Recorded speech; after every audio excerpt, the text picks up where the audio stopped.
Hello, everyone. I am Corey Andrew Powell, and welcome to the Motivational Mondays podcast, where we bring you inspiring stories and conversations to uplift your week.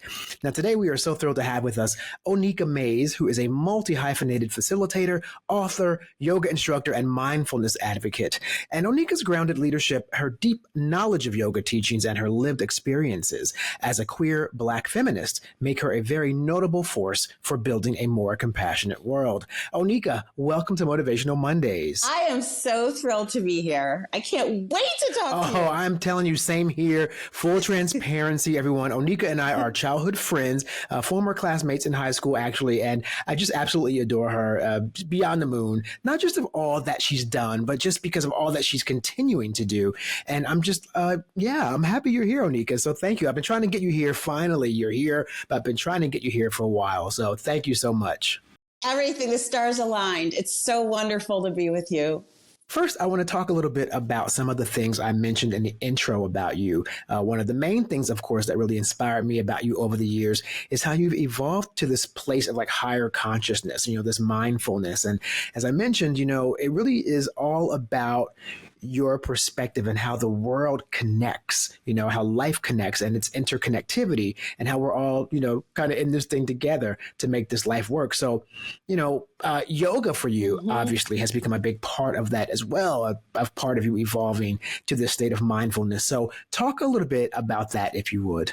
Yeah, I have to say yoga was a transformative part of my life. About 15 years ago, I had a personal tragedy, and somebody that I loved got killed in Iraq. And I found myself on my yoga mat.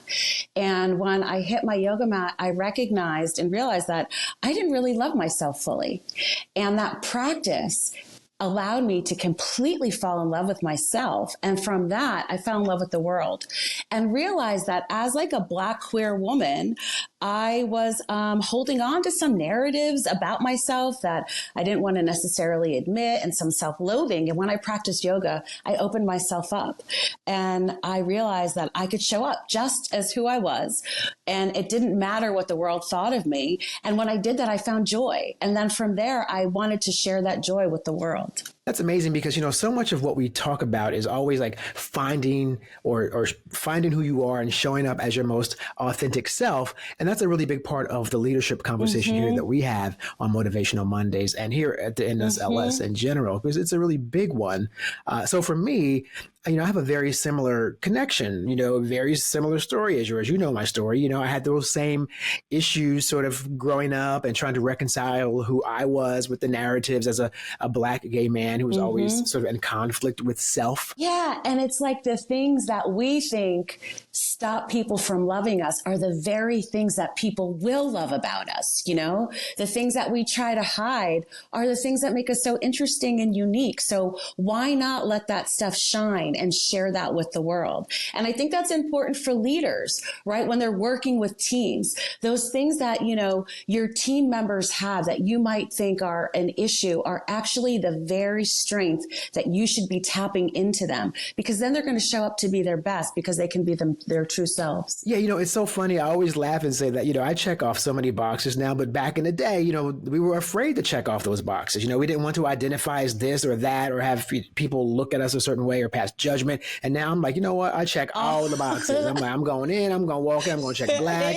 I'm going to check gay, I'm going to check male, I'm going to check, like all the things who I am, because once you embrace who you are unapologetically, it makes all the difference in the world, right? Yeah, I think one of the boxes that I realized that I couldn't check was that I didn't really feel like I fit in a box anywhere. I think growing up, I felt too Black for my white friends, too white for my Black friends, not straight enough for straight people, too gay for not gay enough for gay people, too gay for straight people.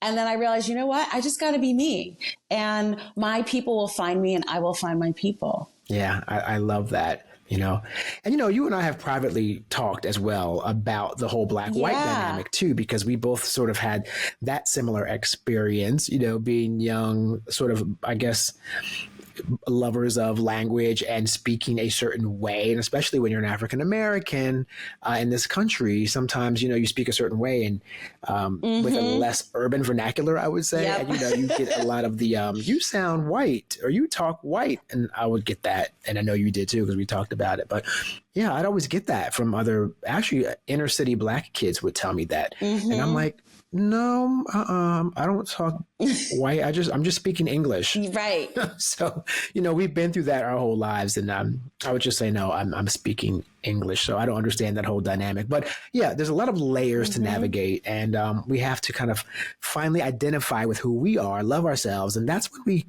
when we really propel ourselves forward, I believe. Now, I want to ask you as well, as far as your work, how does being, I guess, a Black feminist who is a part of the LGBT community, how does that shape, or assist your work and the things that you do, how you perceive your role as a yoga instructor who's teaching mindfulness to your students? How does that work? I think I teach through my lens.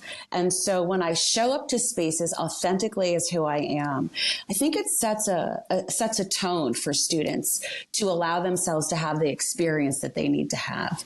And I think because of who I am, I recognize that often people will try to have stories about you, or think certain things about you. So I'm very conscious of the fact that I allow people, and I don't know everybody's experience. I don't think I have to, but what I do recognize is that because of my own lived experience, I'm not here to judge anybody's experience. So people can show up and do what they need to do for themselves, because I think that's liberation, right? And that's what yoga did for me. It allowed me to liberate myself from being seen a certain way or sort of swallowing stories about myself. So being me allows myself to have students for them to be themselves. And I think that really helped when I was working in a really violent environment like Rikers. Yes, absolutely. I want to talk about that, Rikers. That's one of the most fascinating things to me about what you've been doing over the past few years, the work at Rikers. But before we get to that, I want to just mention, though, on the same topic that you just mentioned, it's very aligned with when I have heard people talk about the most doubting voice very often that's in our own head is the one that we've put there. It's so prominent. Like my colleague, Rob Shooter, who I do the Naughty But Nice podcast with, he said that. He's like, that voice in our head is usually our own, but it's really just regurgitating all the negative things that people have said about us. Right? All the naysayers, all the negative, all the things that they have been projecting on us. It's really that voice in our head that we hear is really that being said over and over again, the things that other people thought about us. So you have to kind of mute those voices, know how to get rid of them, and then get back into who you are, who I am, and believe what's true to you and your vision and what you want, not how other people perceive you. Oh, I love that. That's what happened. I had a similar experience when I decided to completely change my life, because I had a whole life before I was doing what I was doing now. I was in book retail for almost 20 years and love that. Book people are my people. But after I had that tragedy and I was in a yoga class in Manhattan, it was about 110 degrees, 75% humidity. And the yoga teacher said, you can change or you can be comfortable, but you can't do both things at the same time. And my world exploded. And I recognized that I was going to do things differently. And that was going to mean having to confront that doubting voice that you were just talking about, and really putting her to rest by telling her, listen, you're okay. And those things that you did and you moved in a certain way because you had to, because you didn't know you didn't know better. But once you know better, like Maya Angelou says, you can do better. So I allowed that little girl who didn't feel like she was enough to rest and play, let her know that I was going to take care of her with this newfound love that I had for myself. And that's the way that I show up into spaces now.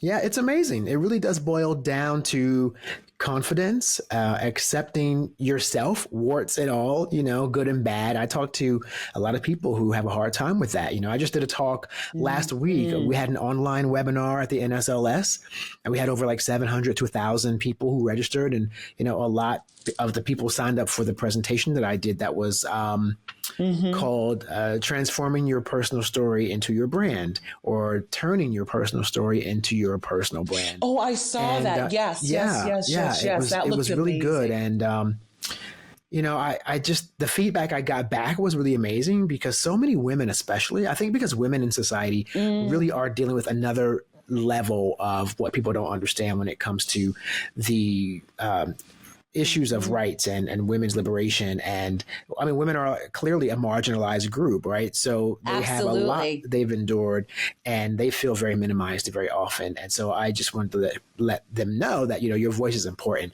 Speak up. And a lot of them are just sharing with me that they're, for the first time, being assertive and making themselves heard, and not really being minimized, not allowing someone to minimize them. So Rikers, let's get to Rikers. So when I first talked to you in person, like we saw each other or something, years ago, when you were telling me about this, and it blew my mind. It's so outrageous, but amazing, because Rikers is not like just a prison. It's like one of the most like dangerous environments for the prison population in general. Like, let alone people who have to work there, it's dangerous for them as well. So you're going in there voluntarily to work. I'm just picturing like, here you come with like a yoga mat and like a latte in the prison, like, hey guys. I'm like, whoa, how'd that happen? So how did that evolve? And, how did you end up working in that prison system doing yoga? Yeah, it's I wish I had some really cool, sexy story about it, and I don't. I was having a conversation with my cousin once I became a yoga teacher, and we come from a family of activists. Our grandfather was a Black Panther and a union organizer and a communist and a professional rabble-rouser, and my grandmother was politically active. So being socially aware is sort of in my genes. And when I became a yoga teacher, my cousin was just mentioning, like, maybe you should like teach in a jail or something. And I was like, yeah, that's a good idea. So I just went to the Google and put yoga jail. And I found an organization that was going to Rikers. And so I started going. And this is over a decade ago. And I first went as a volunteer once a week, showing up with my yoga mat, just like you said. And it was the most transformative experience of my life. Working with our siblings who are incarcerated really lets you know that we are connected. And that population is easy to sort of dismiss or think about because we don't see them. But the truth is that if somebody isn't free, we all aren't free. And by showing up and teaching practices like yoga and mindfulness, it was about also bringing that conversation around liberating ourselves. That and it sounds corny and trite, but freeing our minds regardless of the situations that we're in, and allowing people to do that, and finding ways to have people fall back in love with themselves at a time in their lives when it may seem the darkest.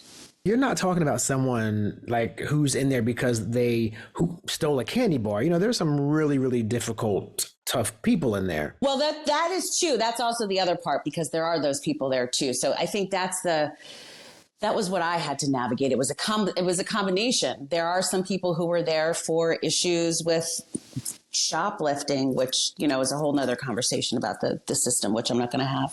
But also people who were there for very serious reasons as well. And also people who shouldn't have been there. There's a wide variety of issues that were happening.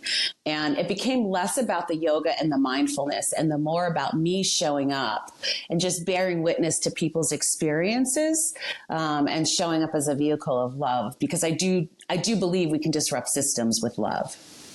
So that makes me want to learn more about the next stage of that. Like, what would you then consider are the tangible outcomes of the work that you were doing there with the yoga teachings and the mindfulness in a prison environment to some really hardened inmates? It would depend. I think I think it's very similar to the outcomes that I had working with folks, on the outside.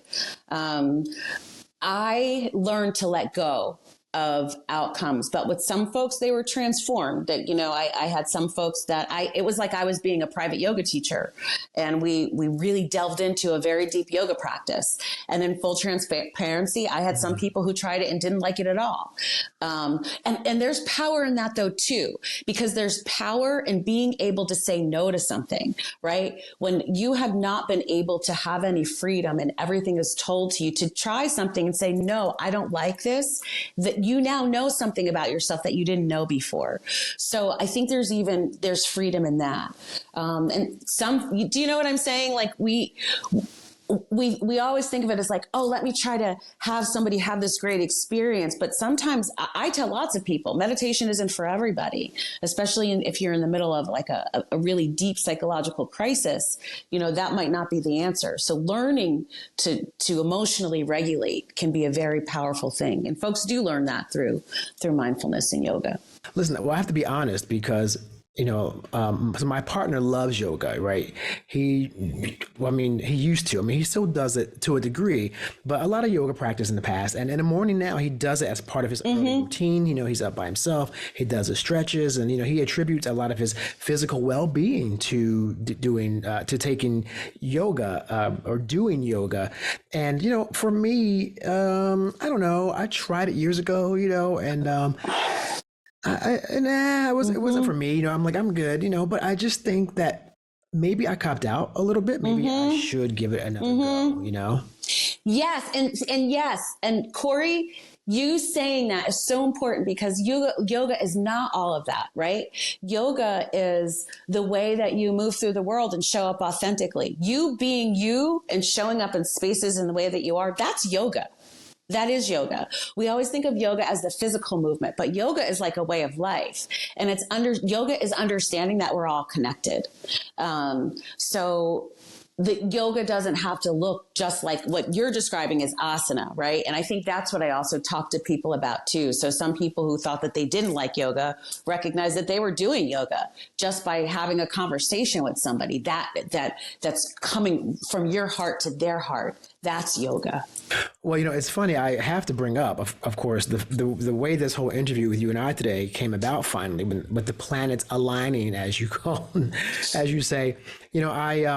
It started from a booking that I did, and I actually have to interview her right after I get finished with you. You shared a post of Susanna.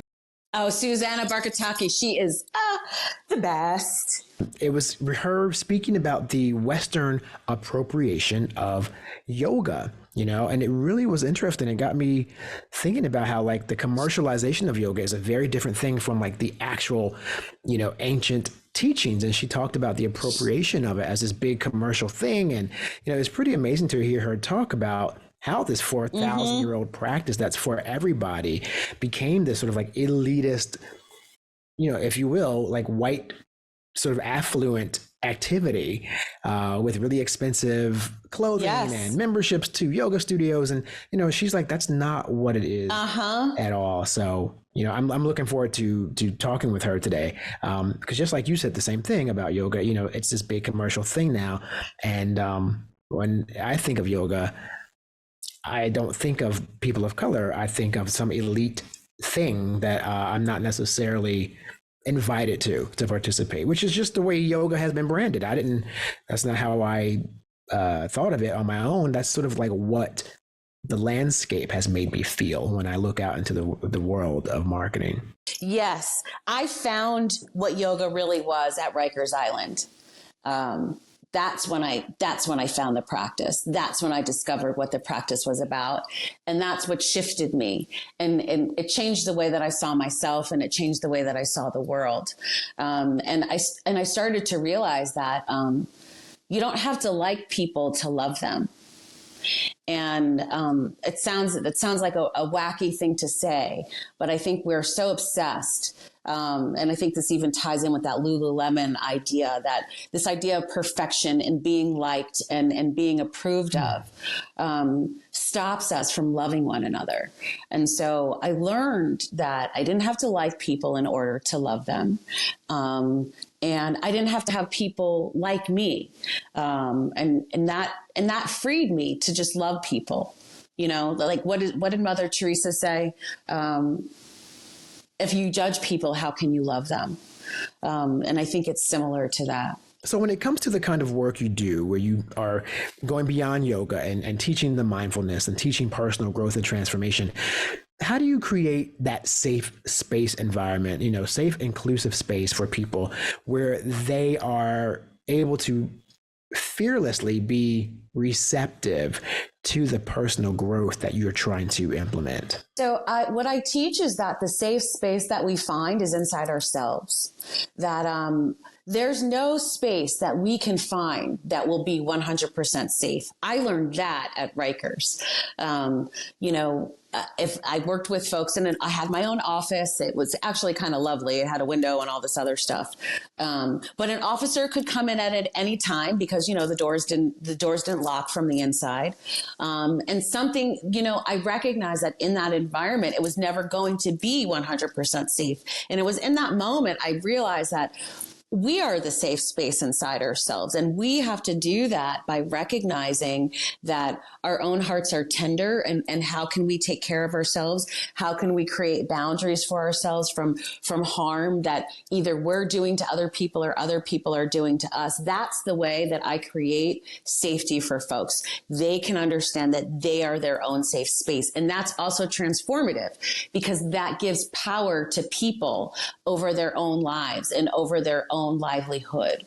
It's so funny you said that because basically you're answering like the next question that I was going to ask you, which is, how do you balance or how do you help people balance the joy and the disruption of life, at the same time, because that does require balance. There's good and there's bad. We have ups and downs.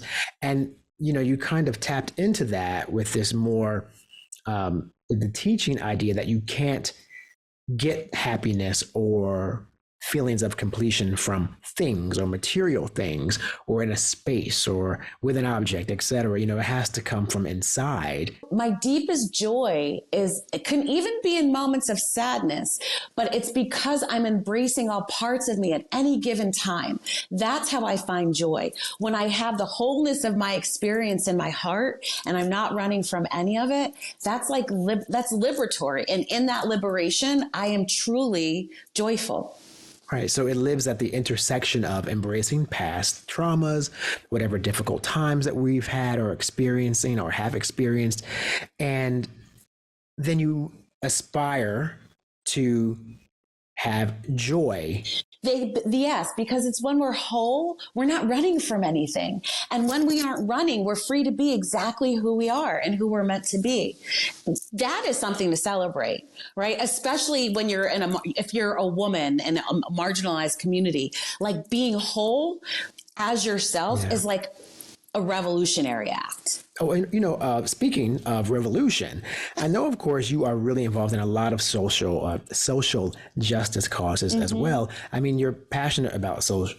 That's a hard word. You're passionate about social justice, and that's aligned with the work that you do, and also the work that you do to inspire others to become more socially conscious in what they're doing. So, how can individuals, I should say, use their spirituality?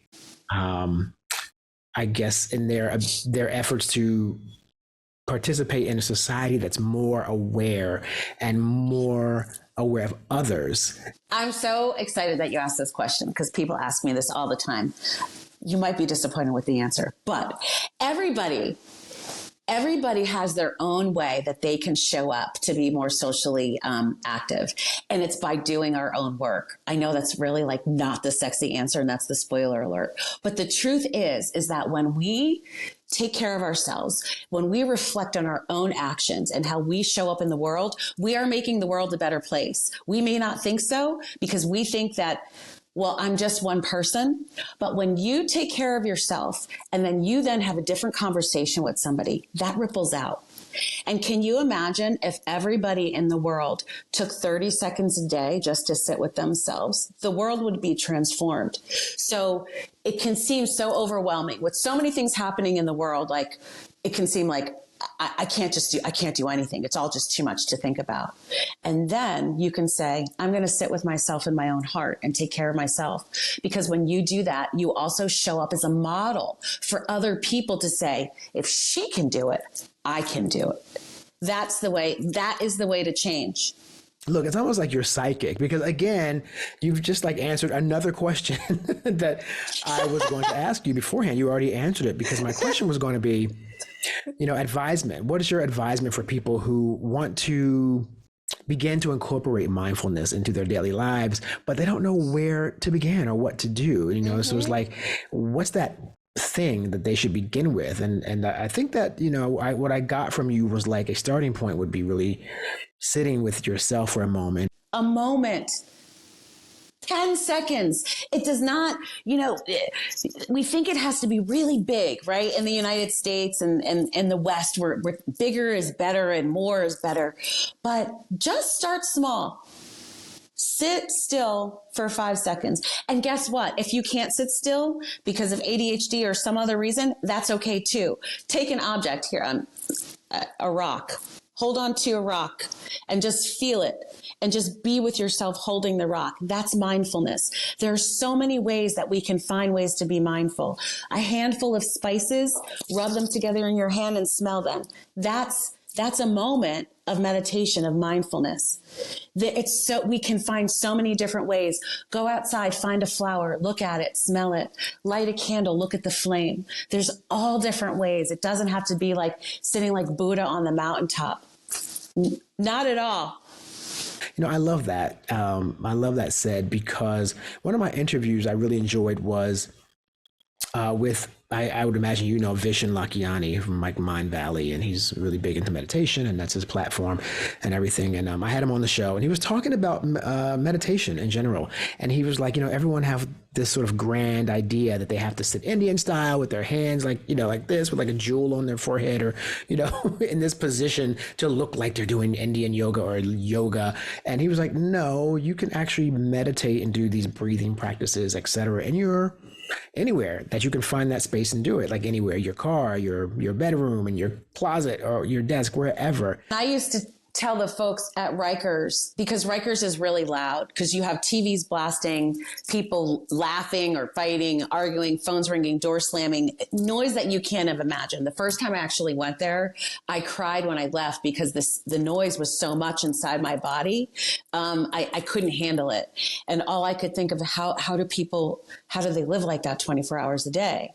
And so when I started teaching meditation there, I was thinking, this is just stupid. How am I going to do this? It's so loud. And then recognize that folks who can meditate at Rikers, they're the masters, right? They're the bodhisattvas. They're the Buddhas, because when you can find a moment of stillness and be like that quiet in the eye of a hurricane at a place like Rikers, you've got it. Like, you've absolutely got it.